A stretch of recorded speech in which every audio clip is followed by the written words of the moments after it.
नमस्कार, मैं राहुल सिंह एडवोकेट। आज मैं बात करूंगा कंज्यूमर प्रोटेक्शन एक्ट 2019 के ऊपर से रिलेटेड एक जजमेंट की। ये जजमेंट पास की है national consumer dispute redressal commission ने। इसमें जो पास किया है ये जजमेंट, ये थी बैंक लॉकर से रिलेटेड। आप में से बहुत सारे लोग बैंक के अंदर अपने बैंक लॉकर्स ऑपरेट करते हैं। उसके अंदर वैल्यूबल चीज़ें भी, अपने जो आर्टिकल्स हैं वो सब रखते हैं, आइटम्स वगैरह, ज्वेलरी, डॉक्यूमेंट्स, कुछ भी आप उसमें रखते हैं।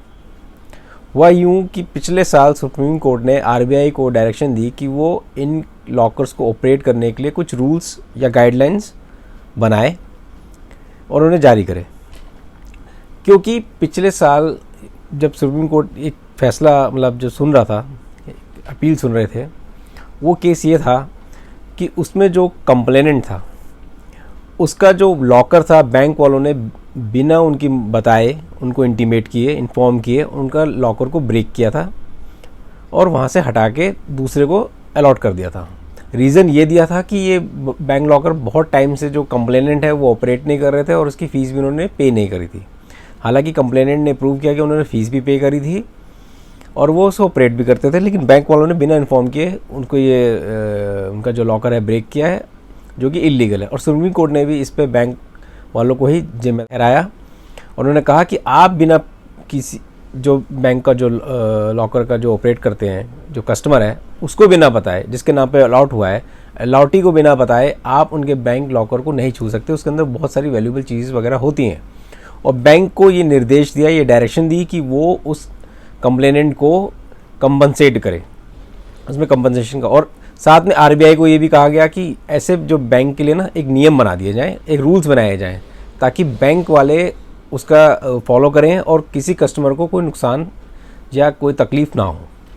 तो 2022 से ये नए जो बैंक लॉकर्स के लिए रूल्स आरबीआई ने किए हैं, वो क्या रूल्स हैं आपके लिए जानना बहुत ज़रूरी है, क्योंकि आप लोग भी, बहुत सारे लोग हैं जो बैंक लॉकर्स को ऑपरेट करते हैं।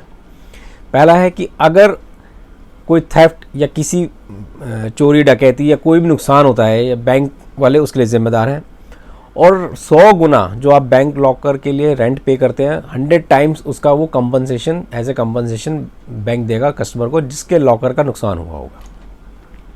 और जब भी कोई बैंक लॉकर को ऑपरेट करने जाएगा तो उसके पास ईमेल या एसएमएस से अलर्ट आएगा, ताकि किसी भी तरह का फ्रॉड ना हो। तीसरा है कि सीसीटीवी फुटेज बैंक लॉकर के अंदर, बैंक वालों को निर्देश दिया गया आरबीआई ने कि हर बैंक को अपने बैंक जो वहाँ पे लॉकर्स हैं, जो रूम है, वहाँ सीसीटीवी फुटेज की व्यवस्था करनी है। और बैंक्स को लिस्ट भी बनानी है, अगर कोई वहाँ लॉकर्स एम्प्टी भी हैं, कितने एम्प्टी हैं कितने नहीं, उन सब की लिस्ट बनानी है। तो as a customer, as a consumer, आपको ये गाइडलाइंस पता होनी चाहिए। अगर आपके बैंक ने, आप बैंक लॉकर को ऑपरेट करते हैं और आपके बैंक ने आपके पास ईमेल या एसएमएस की व्यवस्था नहीं की हुई, या इनमें से जो भी मैंने पॉइंट्स बताए इनमें से नहीं फॉलो कर रहे, तो आप वो बैंक में कंप्लेंट भी कर सकते हैं, बैंक मैनेजर को कह सकते हैं। अगर वो भी ना सुने तो आप आरबीआई के ओम्बड्समैन में जाके भी कंप्लेंट कर सकते हैं। अब इस साल एक बहुत इंपॉर्टेंट जजमेंट पास हुई national consumer dispute redressal commission ने। इसमें हुआ क्या कि एसबीआई बैंक में एक ब्रांच में चोरी हुई। वहाँ जो लॉकर्स थे वहाँ से बहुत सारा वैल्यूबल्स चुराया गया। जो कंप्लेनेंट था उनका बहुत सारा उसमें ज्वेलरी और आर्टिकल्स वगैरह था। तो उन्होंने बैंक को कांटेक्ट किया, बैंक ने मना कर दिया कंपनसेट करने से। उन्होंने कहा कि आपकी ज़िम्मेदारी थी और बैंक वालों को ही मुझे देना चाहिए, नहीं दिया। वो कंप्लेनेंट ने कंज्यूमर केस फाइल किया, वहाँ पे डायरेक्शंस दी गई, नहीं बैंक को देना पड़ेगा। बैंक ने अपील करी, ये करते करते वो नेशनल कंज्यूमर तक आए। नेशनल कमीशन ने ये ऑर्डर दिया कि जब कोई आदमी बैंक में अपना लॉकर खोलता है तो वो इसी भरोसे, इसी विश्वास के साथ लॉकर खोलता है कि उसका जो सामान है वो सेफ़ रहेगा। और अगर वहाँ कोई भी मिसहैपनिंग होती है या थेफ्ट होता है, बर्गलरी होती है, तो उसके ज़िम्मेदार बैंक है। और बैंक को जो अलॉटी है, मतलब जिसके नाम पे लॉकर अलॉट हुआ पड़ा है, जो उसका ऑपरेटर है, उसको कंपनसेट करना पड़ेगा। एसबीआई ने इसको सुप्रीम कोर्ट में भी अपील किया था, वहाँ भी इनकी अपील डिसमिस हुई। केस का नाम है एसबीआई वर्सेस गोपाल प्रसाद महांती। यह अभी अगस्त 2022 में ही हुआ है और 7/4/2022 को नेशनल कमीशन का ये ऑर्डर था, जिसको अगस्त 2022 में सुप्रीम कोर्ट ने भी बैंक की अपील को डिसमिस कर दिया था।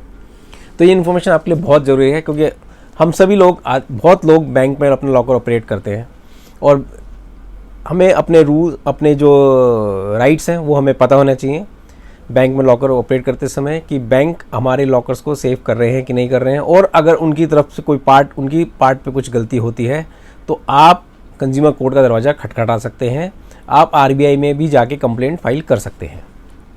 आपको ये इन्फॉर्मेशन कैसे लगी? लाइक, शेयर और सब्सक्राइब जरूर करिएगा।